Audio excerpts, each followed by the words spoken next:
Hello students, in this session let us look at the ease of decarboxylation of carboxylic acids using a soda lime. So we know that a soda lime is a combination of sodium hydroxide and calcium oxide. Using this reagent, the reactant will undergo decarboxylation and generation of hydrocarbon will result with one carbon less. So for example, let us take propionic acid. When we treat this with the soda lime, ethane is the product.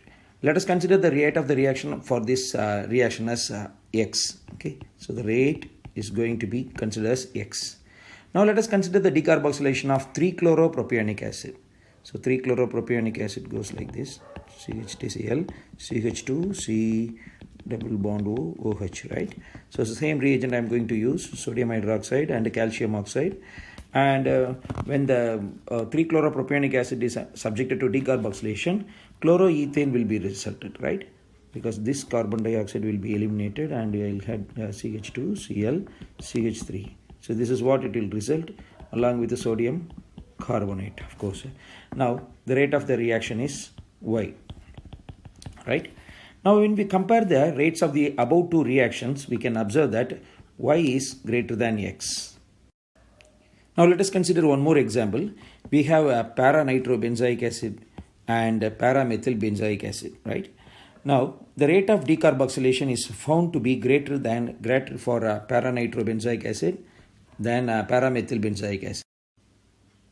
So when we analyze the ease of decarboxylation of these three compounds, we can understand that the C compound contains two -I groups, right? Two -I group, whereas the second compound, B compound, contains one -I group, whereas there is no -I group present in the compound A. So the ease of decarboxylation will be C is greater than B, which is greater than A.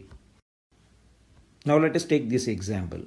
Here I have a bromine substituted compound, chlorine substituted compound and iodine substituted compound. So we know that chlorine is more effective in -I effect, whereas bromine is the next one and iodine is the least. So the rate of ease of decarboxylation will be B will be greater than A than C. So let us take these three examples: orthonitrobenzoic acid, metanitrobenzoic acid and para-nitrobenzoic acid. So here -I effect is the main cause for the stabilization of the intermediate aryl anion, right? So here -I group will act, and -I group is directly proportional to the proximity of the negative charge, So compound A will have greater stability, whereas compound B will have the next one, because it is again closer to this one, next to A.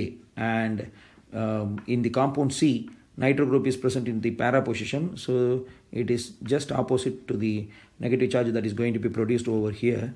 And since the proximity plays an important role, A is greater than B, which is greater than C, as far as the ease of decarboxylation is concerned.